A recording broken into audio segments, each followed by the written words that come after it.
Welcome to Conversations the World Over. I'm Raymond Arroyo. This year marked the 450th anniversary of the birth of William Shakespeare. The Bard and his works are as popular as ever. From London's West End to Broadway and everywhere in between, Shakespeare's words continue to resonate with and inspire new generations. Tonight we bring you a conversation I had with noted Shakespeare scholar Clare Asquith.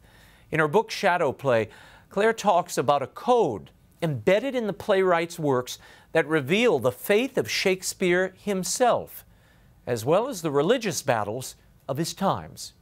Here's part one of my conversation with Clare Asquith. First of all, how did you get involved with this intense study of Shakespeare's beliefs and the way the beliefs wove themselves into his work? It's very strange. I've looked back and asked myself that question, and I think there are three answers. And the first starts a long way from Stratford in Moscow, where my husband and I were based. And we, this was during the Cold War, we went to a number of dissident plays which were outwardly perfectly innocuous. They were performances of Chekhov or Dickens, but they contained dissident messages. So really, life in the Soviet Union introduced me to the way the forbidden subject of politics and religion got aired, even in very difficult circumstances. So that was one area.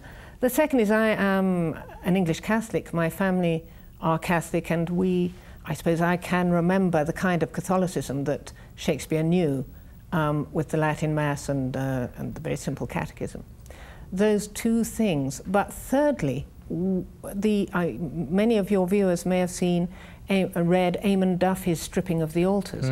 There's a new history of the period now. The 16th century is beginning to look very different. And I became fascinated by this new history. Put all three of those things together, our time in Moscow, my own very deep Catholicism, and that final sort of interest in the history of the time. And I think that's where it all began. Clare, what evidence do we have that Shakespeare was indeed Catholic? I know there's been some speculation, and I've read bits and pieces in some of the recent biographies. Can you share some of the evidence we have that he might indeed be Catholic? Well, Stephen Greenblatt's book, Will in the World, is very good on this. The biography of Shakespeare, at least the known facts, there aren't a great many facts, do throw up some interesting details. His father obviously was Catholic. A hidden document was found, I think in the last century, in the rafters of the Shakespeare house that prove that Shakespeare's father left a will in case he died without a priest, committing his soul to the Catholic Church, to the saints, to Our Lady. So there are these details. His daughter was a recusant. She actually refused on one occasion to go to the state Protestant service. That was quite a brave thing to do. But the biography is very scant, notoriously scant. Far more interesting to me is what you can discover from reading the plays themselves. And the history of the period, of course, shows that if you really look at the revised history of the period, the revisionist history, it does show us that most of the country were covertly Catholic right up to the end of the 16th century. This was a big surprise to me. I was brought up to think that the country was happily moving towards the Anglican compromise under the Queen Elizabeth. Greenblatt, who you mentioned a moment ago, Shakespeare's most recent biographer, at least the one that got the biggest splash on this side of the pond, yes. And others, many directors I've come across, they've always basically pigeonholed Shakespeare as a humanist. And they said, well, he's a humanist, but there's no religiosity at play here. Why do you deny that approach? The reason why Stephen Greenblatt says that Shakespeare is a humanist is because he's throwing up his hands. He cannot find any evidence in the plays for Shakespeare's beliefs. And so he assumes that probably he had no deeply held religious beliefs, that he was a secular writer. I think a decidedly secular writer, he calls him at one point. Right. Greenblatt has great fun finding evidence of other aspects of Shakespeare's life, his relations with his family, his thoughts on his career, on retirement. He reads all that into the plays, but he has great problems finding anything to do with religion there, and so he simply assumes he was a secular writer. Clare, how dangerous was it to be a practicing Catholic during this Tudor era? I just want to put this in some perspective and then move to the codes that you believe are operating in many of the plays. Yes. Well, that is the interesting thing, that nobody wrote about religion and politics. None of Shakespeare's contemporaries. You would have to class them all as secular humanists. If you didn't take into account the fact that if they did mention either of those subjects, politics or religion, and were at all critical of the state, and a number of them did mention these things, then you were in trouble, in prison, up before the Star Chamber, even you got yourself murdered, you got into serious trouble. It was a very effective police state. And to be a Catholic, or to be in any way a religious dissident at that time, was really to incur either imprisonment or penury or even death. And so people kept quiet about their beliefs. And what is interesting about the recent research is it shows how many people retained those beliefs, although they were too frightened to do much about them. There were a few brave souls who stood up. Yes. And were counted. And you mentioned a good number of them here. Among them some more martyrs, at least one saint or a couple, Edmund Campion, the great Jesuit, and Robert Persons. How important is their role in the life of William Shakespeare? I've heard some comment that he may have been trained, Shakespeare may have been trained by Edmund Campion. Do you believe that? There's been a lot of debate about this. Edmund Campion and Robert Persons, his companion, passed through Stratford just at the time when Shakespeare goes off the radar screen. And Richard Wilson and Stephen Greenblatt mentions it in his book, speculates that Shakespeare went up to Lancashire with Campion. It's a fascinating speculation. Spent time there, only about 6 months, with Campion at what is almost a seminary up there, Horton Tower. But there is no proof, and the trouble is this lays the theory that Shakespeare did have religious beliefs open to attack. It's very easy to say there is no proof that that happened. There is a mention of a William Shakeshaft in the will of the unfortunate Alexander Horton, who housed Campion, and after Campion's execution, Alexander Horton was imprisoned. And he made a will donating his play clothes and his servant William Shakeshaft to a friend. But there were a great many William Shakespeares and William Shakeshafts up in Lancashire at the time. So it's speculation, and I feel that my book isn't speculation. Now tell me, let's get into this a little bit, because again, this is really a marvelous job to my eye of literary detection. You've picked these plays, the sonnets, even obscure poems, The Turtle and the Dove and others that are often forgotten, and come up with some fascinating revelations. Basically, if I can put this in a nutshell, it seems a lot of the major characters in Shakespeare are caught between divided loyalties, and they have moral dilemmas facing them. How is this reflective of what the underground Catholic was going through during this era? Very interesting. There's an awful lot of Shakespeare that is cut, or that we don't understand, or that when we read, we look at the bottom for a helpful footnote, and there's nothing there. And one good example of this occurs in King John. Really, they should make us wonder whether Shakespeare's quite the great playwright he ought to be, because they spoil the unity of the plays, and they are notoriously baggy, the plays, and editors can't resist cutting and altering them. But that bagginess, those opaque sections, had a meaning at the time, and the more you mesh the revised history of the period with the plays, the more sense these bits make. And one of them happens in King John.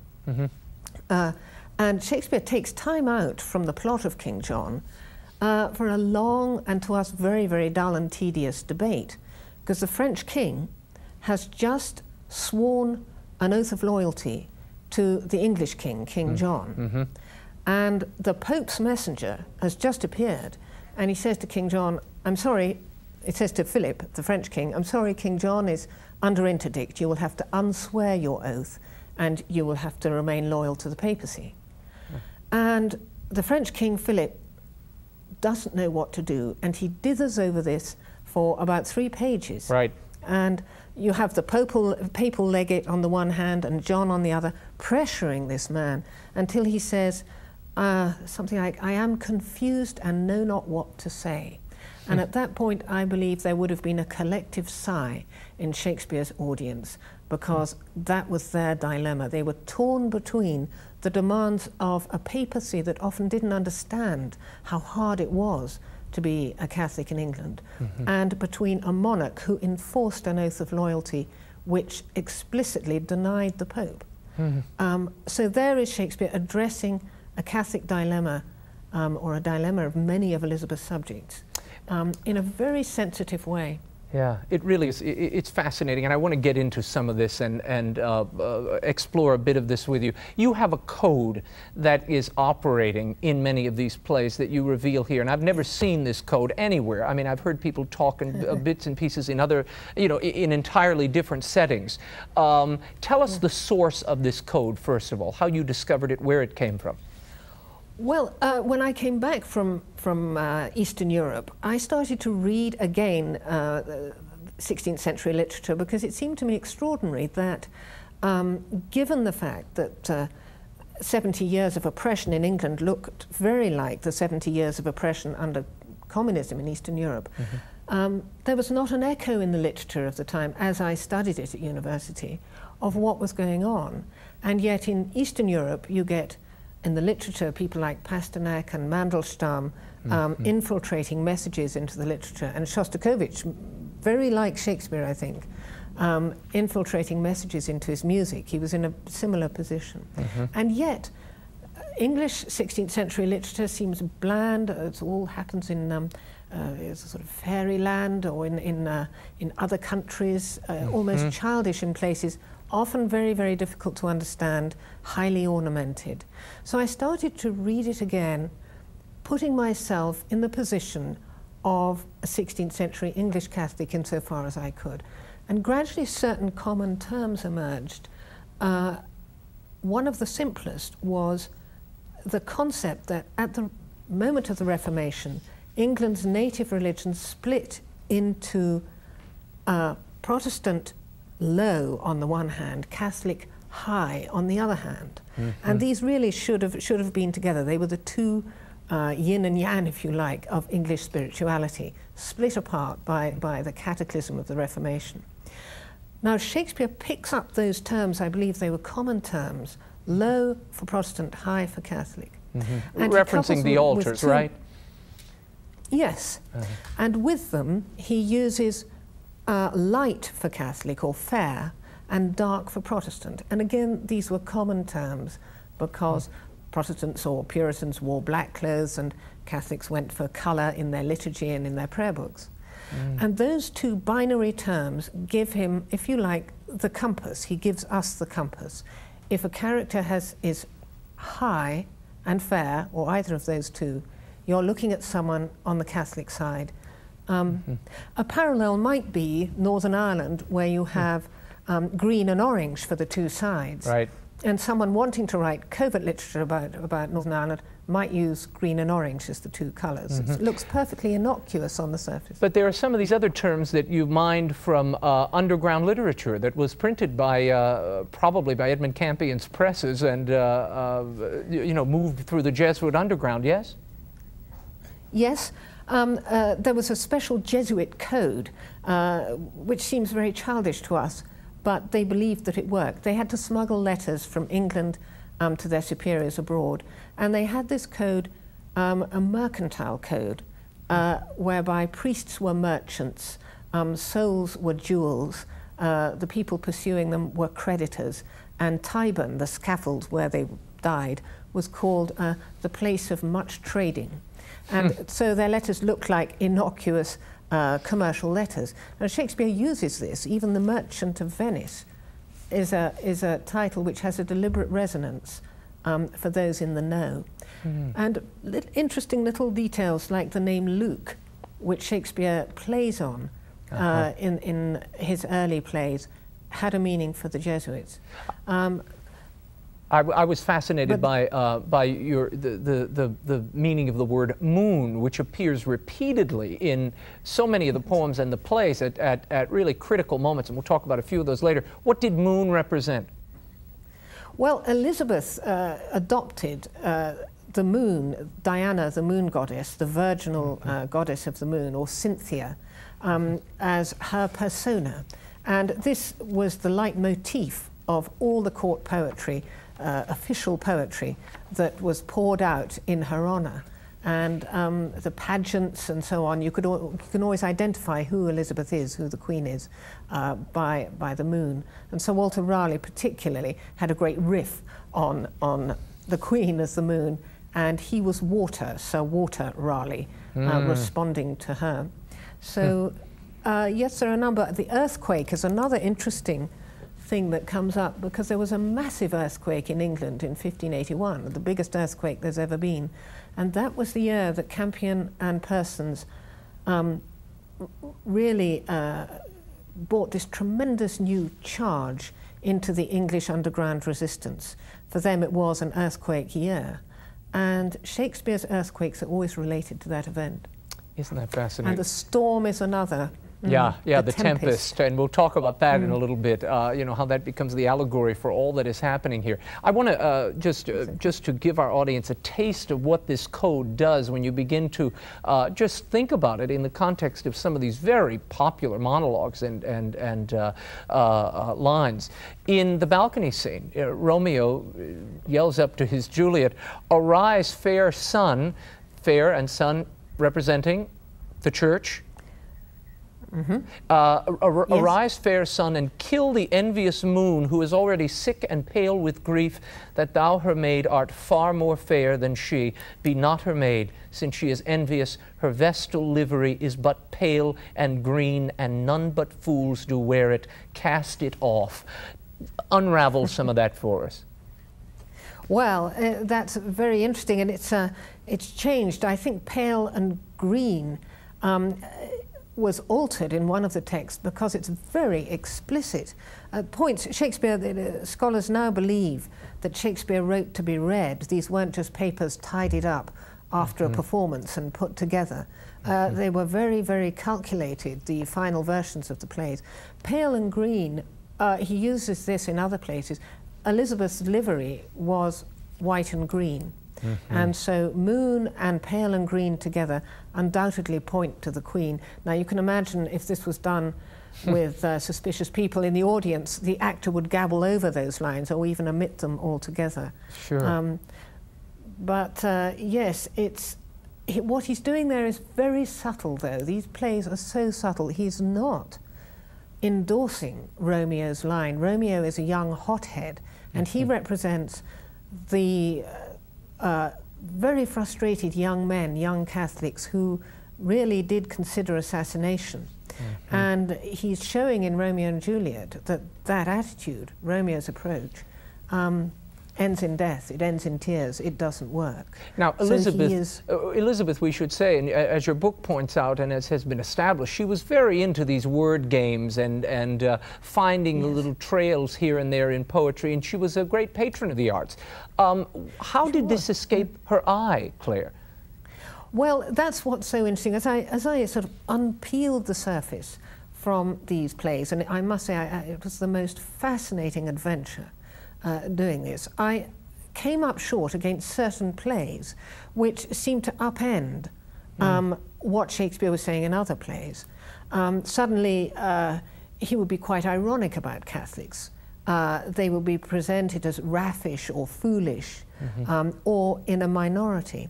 And you had a marvelously witty and beautiful female figure at the center, and the Puritans again would be presented in a cartoon caricature kind of a way. And then it suddenly came to me that these were the plays that were addressed to the Queen.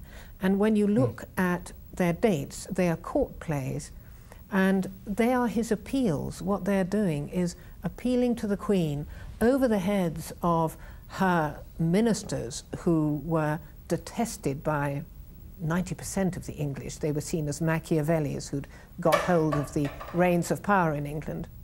He was appealing over the heads of these men who wouldn't get it to the Queen, who did pride herself on understanding allegory. And he wasn't the only one. Court dramatists had a tradition of doing this. You get John Lilly doing it a little earlier. They were almost like licensed fools who were allowed a little bit of leeway when it came to what they said in their plays, provided it was concealed.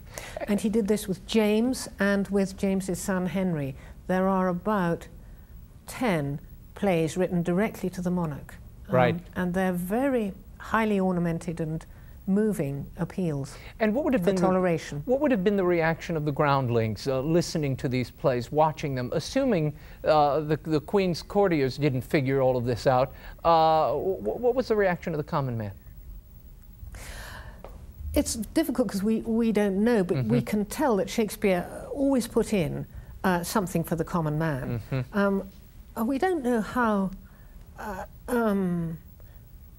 receptive the common man was. I mean, it seemed that the wonderful lyrical passages went down well with everybody.